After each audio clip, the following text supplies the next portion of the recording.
넷, 둘, 셋, 넷. 자, 봅시다.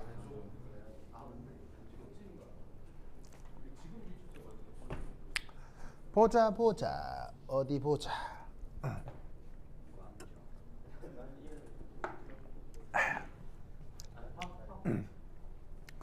자, 앞서까지 뭔 얘기를 했었냐면 주기율표를 이제 왁구 틀을 잡아놓고 반응성이 어떻다, 저떻다 뭐 이런 말을 했었고요.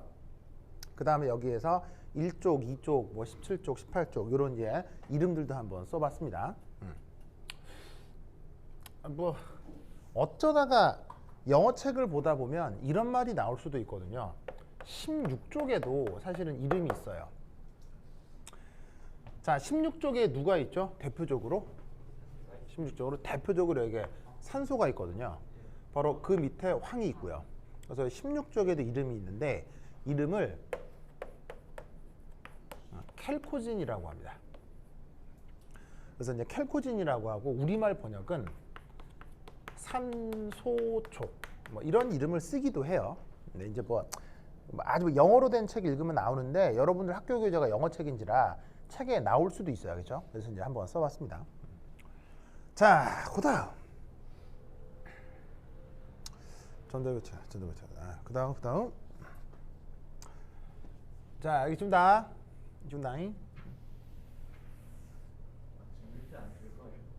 아, 뭐라고요? 당연히 안 지우죠. 지우면 큰일 납니다, 이거. 지우면은 강민이 나와서 다시 써줘야 돼요. 알겠죠? 네, 하여튼 지우면 안 됩니다. 네.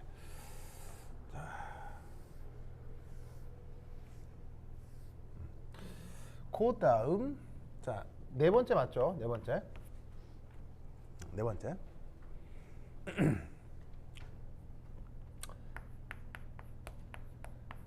전자배치.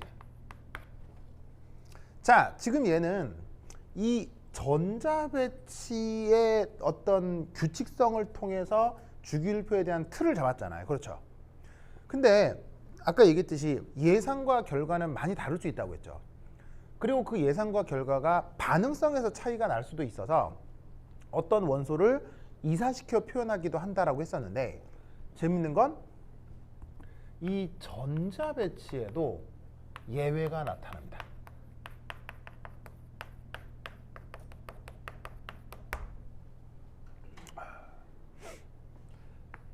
그 첫 번째 예가 우리가 했던 누구하고 누구예요? 바로 크롬 구리였던 거예요.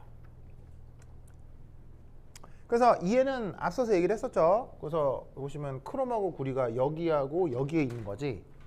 그래서 실제 예상은 3D4 4S2인데 실제로 전자배치는 5, 1 이렇게 된다고 했었고요. 여기도 3D9 4S2인데 실제로는 11 이렇게 된다고 했습니다. 아시겠죠? 알겠죠? 근데 이렇게만 되면 양반이고요. 완전 상상을 초월하게 될 수도 있어요. 대표적으로 57번 란탄이에요. 바로 얘. 제가 되게 전자배치가 좀 묘하거든요. 어떻게 되냐면 4F1 6S2 이게 예상이죠. 근데 실제로는 어떻게 되냐면 5D1 6S2가 돼요. 이게 실제예요.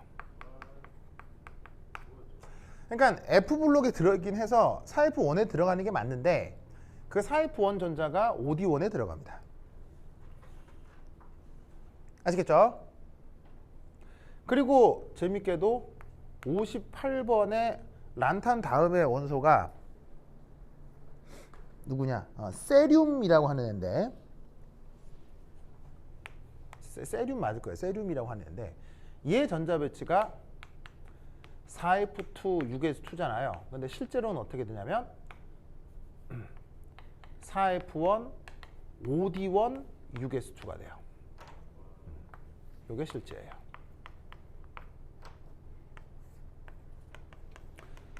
그리고 4F3부터 사실은 F가 시작됩니다. 그래서 4F3, 3, 4, 5, 6은 또 그대로 진행이 돼요. 그래서 실제로 이 앞대 가이드들은 약간 그 차이가 예상과 달라질 수 있습니다.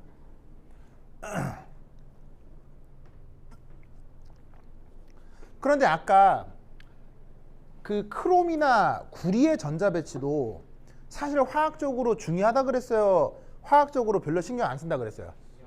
적어도 별로 신경 안 쓴다고 했죠? 그럼 저렇게 란타넘이나 세륨 같은 것들은 아예 화학 반응성 자체가 거의 연구되어 있지가 않아요, 얘들은. 이유가? 얘네들은 그러니까 여기서부터 이 F블록이라고 하는 애들이 있죠. 얘네들은 아예 통째로 화학 반응성에 대한 데이터도 매우 희박해요. 이유가? 두 가지인데, 첫 번째는 그 자체로 매우 귀해요. 지구에 별로 없어요. 두 번째가 방사성 동위원소들이 흔해요. 그래서 반응성 연구하려고 해도 붕괴돼 가지고 다른 걸로 바뀌어. 그러니까 얘네들은 화학자들에게 크게 그렇게 관심이 있다 없다? 그렇게 큰 관심이 있지는 않아요. 아시겠죠? 그러다 보니까 이런 녀석들에서 나타나는 이 예상과 실제 전자배치의 차이의 이유에 대해서는 크게 신경 쓰실 필요가 없습니다. 무슨 뜻인지 아시겠죠? 알겠죠? 지금 뭐라고요? 민수가 욕한. 왜 민수가 왜 그래요? 뭐? 그래? 그래요? 왜 민수가 화학자 되려고요? 민수는 뭐 진로를 뭐로 생각하는데요?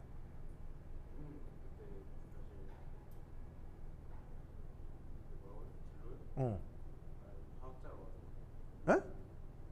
화학과 갈 거라고요? 물리학과. 그래요. 그래. 물리학과 좋죠. 좋아. 물리학과 좋죠.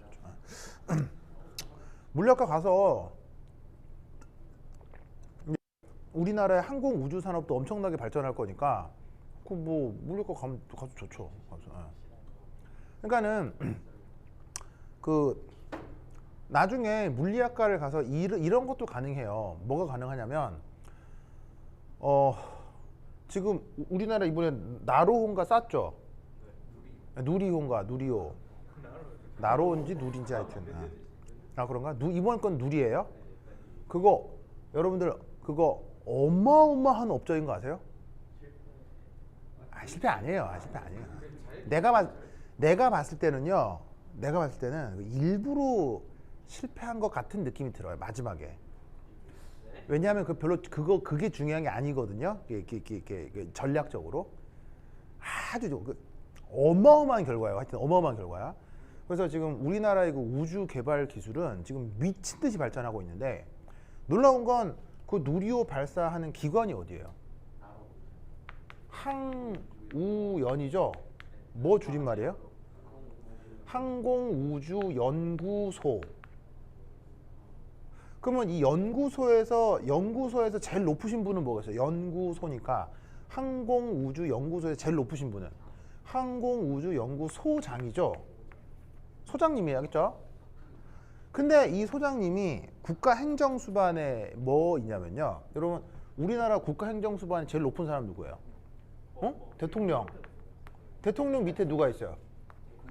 장관이 있잖아요. 그 대한민국의 국무총리는 좀 독특한 자리예요. 좀 희한한 자리고 이게 좀 무시하고 다른 나라에는 없는 자리예요. 네. 왜냐면 대한민국의 국무총리는 다른 나라에는 없는 자리예요. 예?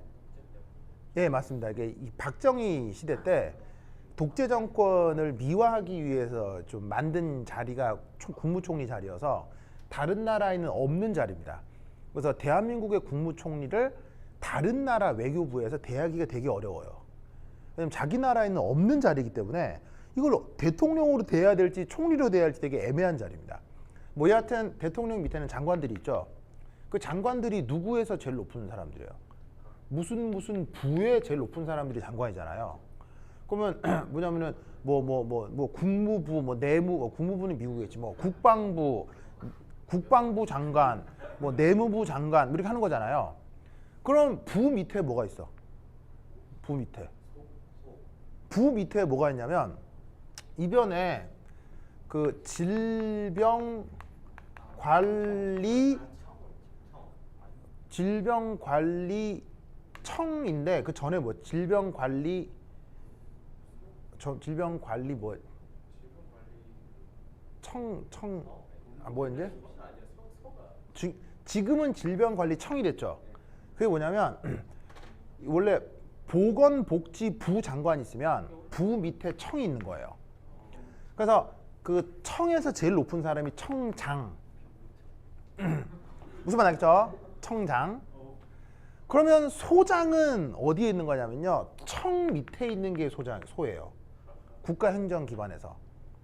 그러면 이게 옛날엔 질병관리소였겠죠. 이렇게 뭐 본부 이렇게 되잖아요. 본부나 소 이렇게. 그래서 뭐냐면 우리나라 항공우주연구소는 그러니까 부로 치자면 과학기술부의 청 밑에 소에 있는 기관이에요. 그러면은 당연히 여기서 행정기관상 밑에 있기 때문에 다룰 수 있는 예산이 많겠어요, 적겠어요? 여기서 다룰 수 있는 예산이 굉장히 적은 거예요. 왜냐하면 예산을 따려면 청장의 승인이 있어야 되고 장관의 승인이 있어야 되기 때문에 가져올 수 있는 예산이 어려운 거예요. 근데 여러분, 미국에는 어떤 기관이 있어요? 나사라는 기관이 있죠. 미국의 우주개발은 나사잖아요. 이 나사는 행정기관상 무슨 기관일까요? 얘는 부예요. 부. 미국 나사는 부예요. 그러면 항공우주연구소에서 제일 높으신 분은 소장이고요. 나사에서 제일 높은 사람은 뭐예요? 장관인 거예요. 나사에서 제일 높으신 분은 장관이랑 똑같은 거예요. 그 국가행정 레벨상. 그러면 장관인 게 왜 중요한지 알아요? 장관이 왜 중요한지 알아요? 바로 국무회의와 NSA. 국무회의는 알죠? NSA는 뭐예요? 국가안보회의에 참석하는 사람들이 장관이에요. 그리고 국가정보원장 이런 사람들 있죠? 국정원장 이런 사람들이랑 레벨이 같은 사람들이라고요. 근데 소장은 국무회의나 NSA 이런 데 참석이 못해요. 못하는데 미국 나사 책임자는 어디에 들어간다는 얘기예요? 미국 국무회의와 미국 NSA에 들어간다는 얘기예요. 그러니까 여기서 다룰 수 있는 예산과 정보가 훨씬 많다는 얘기죠. 근데 우리나라는 아직 이거기 때문에 뭔 말이겠어요? 내가 하고자 하는 얘기가? 앞으로 이게 발전한다는 얘기예요. 이제 항공우주연구부 장관이 나온다니까요. 나올 거라니까요. 무슨 말 알겠어요? 무슨 말 알겠어요? 아, 우리나라에서 가능하냐고요? 지금 우리나라 GDP 세계 몇이에요? 아니, 거기서 반대하지 않을까요? 아니, 어쨌건 우리나라 GDP 지금 몇이에요? 6이거든요? 네? 예. 예. 우리나라 지금 GDP 1인당 GDP 아, 1인당 GDP요. 좀 낮지 않아요? 1인당 GDP 2015년에 이탈리아 앞섰거든요. 2017년에 누구 앞섰어요? 일본 앞섰어요. 1인당 GDP가 우리가 일본보다 높아요. 그 다음 1인당 GDP가 지금 곧 내년에 어디 넘어설 예정이에요? 내년에 1인당 GDP가 내년에 영국 앞설 예정이에요. 예. 그리고 그 다음 해에 그 옛날 자료일 겁니다. 그 다음 해에 그 다음에 영국 앞서고 프랑스 앞서고 앞으로 5년 후에 5년인가 10년 후에 우리나라 1인당 GDP가 G3가 됩니다. G3가 돼요. 지금 1인당 GDP 1위 어디예요? 미국 2위. 2위. 그게 무슨 말이냐면 룩셈부르크 이런 나라는 존재할 필요도 없는 나라예요. 왜냐면 인구 몇 명 있어 이거. 인구 몇십만 명밖에 안 돼. 이런 건 경제 규모가 없는 거예요. 이런 건. 그런 거 말고 지금 우리가 G7, G20 이런 나라들에서요. G7, G20 이런 나라에서요. G20에 룩셈부르크 들어가요, 안 들어가요? 못 들어가요. 알겠어요? 그런 나라들 말고 그렇게 뭐 이렇게 그 중개 무역으로 개개인들이 좀 돈을 잘 벌 수 있는데 그럼 대표적으로 뭐 브루나이 이런 거 어때요? 브루나이 이런 나라 끝나 뭐 1인당 소득 6천만 원 넘어요 그런 나라들. 근데 그런 나라를 이런 데 들어가야 못 들어가요. 못 들어가. 왜? 사람이 몇 명 없어서. 그런 거 말고 인구 5천 명 넘는 나라에 5천만 넘는 나라 중에 G20에서 G7 요 세 개를 얘기하는 거예요. 이때 우리가 G3가 된다니까. 5년 안에 5년인가 10년 안에 G3가 된다니까. G1이 지금 미국이고 G2가 독일일 거예요 아마. 미국, 독일 다음에 우리나라가 돼요 이제.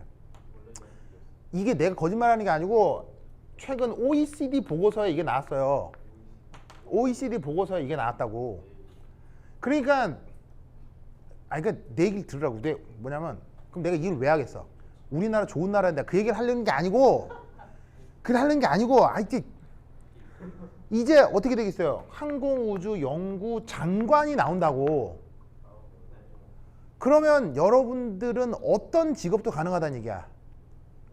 물리학이나 공학을 연구한 다음 고위 공무원이 될 수 있다는 얘기예요. 고위 공무원이 3급 이상의 공무원이 될 수 있다는 얘기예요. 무슨 말인지 알겠어요? 그러니까 여러분들이 스탠포드나 하버드 가서 학위를 한 다음 뭐 서울대에서 학위도 좋고 한 다음 삼성이나 LG 이런 데 갈 생각 하지 말고 공무원 길로 가서 그쪽에서 연구를 할 수도 있다고요. 그럼 이게 훨씬 안정적으로 더 큰 예산 규모를 쓸 수 있어요. 더 큰 연구를 할 수가 있다고요. 알겠어요? 더 큰 일을 할 수 있다고.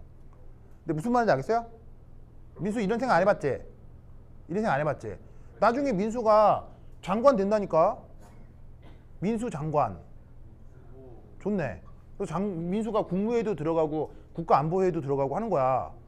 뭐야, 민수 좋아 안 좋아? 그래.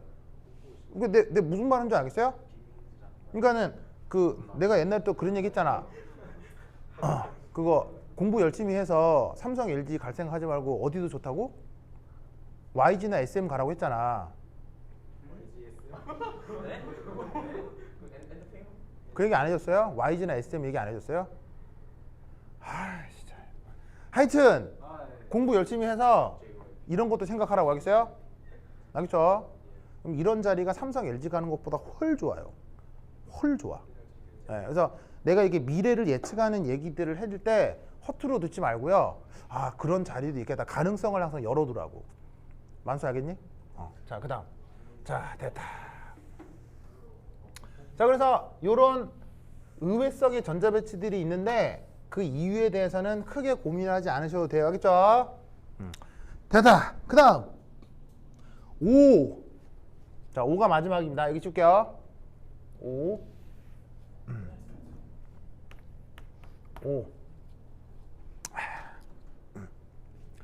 18쪽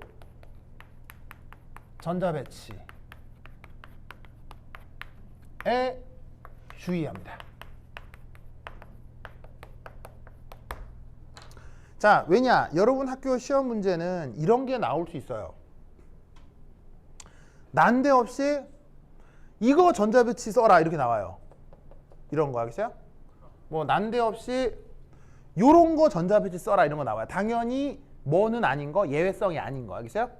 규칙적으로. 그러니까 예를 들면은 시험 문제에 이런 거 전자배치 써라 이건 절대 안 나와요. 알겠어요? 이런 건 예외적인 거고 예외적인 이유를 설명하기가 어렵기 때문에 그런 건 시험에 안 나올 거고요. 요런 왁구 틀 속에서 예측될 수 있는 전자배치를 빵 써라 이런 시험 문제가 진짜 잘 나오거든요. 그러면 그런 식의 시험 문제를 제대로 풀려면 어떻게 해? 이거를 잘 외우고 있어야 돼. 아시겠죠? 자, 그러면 18쪽 원소가 누기야? 바로 힐륨에서 라돈까지를 외우고 있어야 돼. 알겠어요? 자, 이 18쪽 전자배치는 예외가 있겠어요? 없겠어요? 예외가 있을 리가 없겠죠. 왜죠? 뭐라고요? 그렇지. 전자가 완전히 다 채워져 있기 때문에 18쪽 전자배치는 no 예외. 알겠어요? 그리고 완벽한 예측대로만 전자배치가 되는 거예요. 그래서 그 전자배치를 기억해두고 그렇다면 기억해둔 최외곽, 이 기억해둔 18쪽 전자배치를 토대로 전자를 몇 개 좀 빼서 전자배치하면 여기 전자배치가 되는 거고요. 전자를 좀 더하면 이런 데 전자배치가 되는 거예요. 무슨 말인지 알겠어요? 그러니까 18쪽 전자배치를 딱 왁구를 딱 세워놓고 기준을 세워놓고 거기서 전자를 좀 더 넣으면 이렇게 되고 덜 빼면 이렇게 되고 이걸 경향성을 찾을 수 있기 때문에 이게 하나의 무슨 등대 같은 역할을 하는 거라고 알겠어요? 그래서 18쪽 전자배치를 명심해야 돼. 알겠지? 자, 그러면 누구가 있느냐? 2번의 힐륨은 뭐 별거 아니죠. 1s2. 그리고 10번의 니온도 별거 아니죠. 1s2에 2s2에 EP6.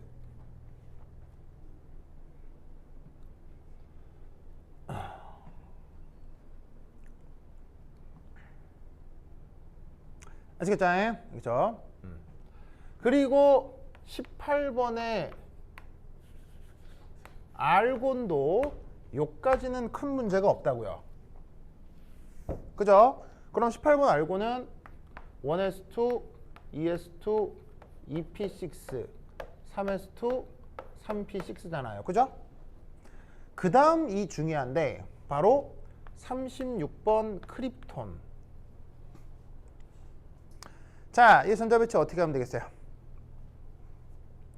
자, 우선 알곤까지 전자배치는 똑같겠죠. 그리고 나서 전자를 몇 개 더 채우면 돼요. 몇 개 더 채우면 돼요. 18개까지 채웠으니까 36번이니까 몇 개 더 있으면 돼요. 18개 있으면 되죠. 그러면 이때 얘는 보시다시피 3s 3p니까 그 다음 전자배치가 어떻게 되는 거예요? 4s 전자배치가 되지만 4s에 2개가 들어가자마자 3d에는 전자가 몇 개가 있는 거예요? 10개가 있는 거라고요. 그런 상태로 4s2, 4p6가 되는 거죠. 그래서 이 크립톤에서 뭐를 주의해야 돼? 알곤 다음 4s2, 4p6 다음 요거. 무슨 말 알겠죠? 전자배치를 할 때 3d10, 4s2, 4p6. 그게 크립톤 전자배치라는 걸 명심해야 돼요. 알겠죠? 그 다음 크립톤 다음 54번 지논. 지논 전자배치는 어떻게 되겠어요? 자, 크립톤까지는 똑같죠? 크립톤까지는 똑같잖아요. 그렇죠? 그러면 54 빼기 36 하면 뭐 나와요? 또 18개네요. 그럼 그건 전자배치를 어떻게 쓰면 되겠어요? 그렇지. 4d10 OS2 OP6 요거. 그 다음 지논 다음 누구예요? 바로 라돈인데 라돈이 몇 번이야? 라돈 몇 번이에요? 번호 모르겠어. RN 86이에요? 86 맞네. 오, 대단하다. 요, 대단하다. 그렇군요. 86 라돈. 자, 그럼 이 라돈은 전자배치 어떻게 하시면 되겠습니까? 그렇지. 54번 지논에다가 전자가 몇 개 차이가 나요? 86 빼기 54 하면은 32개 차이가 나죠. 그럼 32개는 어떻게? 바로 4F14 5D10 6S2 6P6 요거를 조심해야 된다 이런 말이에요. 무슨 말 알겠죠? 전자배치 쓸 때 자, 어쨌건 라돈은 몇 주기 원소예요? 몇 주기? 6주기 원소야. 6주기는 몇 D야? 5D야. 6주기는 몇 F야? 4F. 알겠죠? 뭐 크게 어려운 건 아닌데 이게 쓰다가 실수할 수 있으니까 요걸 명심해야 된다고. 알겠죠? 그러니까 요 세 개는 특별하진 않은데 요 세 개를 꼭 기억해서 D 오비탈, F 오비탈을 빼먹지 말라 이런 말이죠. 아시겠죠? 이렇게 오비탈 전자배치를 정리를 해두시기 바랍니다. 오케이, 됐다. 자, 그 다음 130페이지 보시면 130페이지에 그 원자의 주기적 성격 보이시죠? 이 원자의 주기적 성격에서 또 아주 중요한 게 뭘까요? 6.1의 이오니제이션 에너지예요. 우리말 번역은 굉장히 중요합니다. 굉장히 중요합니다. 그렇죠? 중요합니다. 이 또한 어디에 있다? 영상에 있습니다. 알겠죠? 꼭 공부하셔야 돼요. 특히나 뭐가 중요하냐면 이 원자의 주기적 성격에서 진짜 중요한 게 131페이지. 131페이지에 그림 28 찾았어요? 그림 28. 바로 이온화 에너지 중 순차적 이온화 에너지라는 개념이 있거든요. 이 순차적 이온화 에너지의 경향성, 이게 또 최근 시험에 아주 많이 나옵니다. 특히 수능에 3점짜리 문제로 아주 많이 나옵니다. 물론 여러분 학교 시험은 수능 타입은 아니지만 그래도 몰라서는 안 될 테니까 꼭 기억해 두셔야 됩니다. 그렇죠? 그래서 관련 영상 올려놨으니까 꼭 공부를 해주시기 바래요. 오케이, 됐다. 자, 그 다음 134페이지에 뭐 전기 음성도 등등이 있는데, 전기 음성도는 뭐 크게 기존에 알고 있는 뭐 정보들이라고 생각을 해주시면 될 거고요. 뭐 그다음 전기 음성도, 그다음에 원자 반경, 139페이지에 이너트 그리고 이제 또 하나 재밌는 게 138페이지 한번 보세요. 138페이지 찾았어요? 1페이지. 138페이지에서 중요한 그림이 거기 그림 32거든요. 찾았나요? 이 그림 32가 그 옥스토비 책에 나와 있는 그림이에요. 그래서 원자 번호 커지고 같은 족에서 원자 번호 증가하면 양이온이 됐건 음이온이 됐건 정기적으로 중성이 됐건 커지는 건 맞는데, 재밌는 건 그 커지는 기울기가 달라지죠. 이게 중요해요. 알겠어요? 커지는 건 맞는데 갑자기 커지는 게 한풀 꺾이죠. 왜일까요? 커지는 게 한풀 꺾이는 이유가 뭘까요? 디오비탈의 존재예요. 디오비탈이 갑자기 전자배치가 시작이 되면 그 크기가 예상보다 작아져요. 왜일까요? 디오비탈은 앞서 말씀드렸다시피 침투 효과가 커요, 침투 효과가 작아요? 침투 효과가 작죠. 그럼 침투 효과가 작기 때문에 다른 오비탈들의 가림 효과가 클까요? 가림 효과가 크진 않을까요? 크지 않아서 어떤 일이 벌어지냐면 최외곽 오비탈의 유액 전하가 커지게 돼요. 디오비탈 전자배치가 되면. 그래서 디오비탈 전자배치가 되면, 자, 디오비탈의 전자배치가 되는 만큼 원자 핵의 원자 번호도 증가한 상태겠죠. 그러니까 핵 전하도 충분히 커진 상태인데 디오비탈의 가림 효과가 작아서 최외곽 오비탈이 핵 쪽으로 수축하는 효과가 있어요. 그래서 예상보다 크기가 줄어듭니다. 구체적인 설명은 여기 그림 32 밑에 있고 영상에 있습니다. 그렇죠? 그래서 영상을 보시고 조금 정리를 더 하시기 바라고요. 어쨌거나 그림 32가 매우 중요하다는 얘기지. 알겠죠? 오케이, 됐다. 자, 이렇게 5장을 마무리할 거고요. 자, 5장 다음은 뭐냐면요, 분자기도 함수예요. 그래서 오늘이나 뭐 다음 주 중에 분자기도 함수 강의도 올라갈 거예요. 알겠죠? 그 분자기도 함수에서 하나의 주제만 강의하고 그 다음으로 또 넘어갈 겁니다. 알겠죠? 그래서 다음 시간에는 분자기도 함수고요. 관련 영상을 또 올려드릴 테니까 또 충분히 자습을 해주시기 바랍니다. 오케이, 됐다. 그럼 오늘 여기까지. 다음 시간에 만나요. 안녕. 으아! 시마이 데스.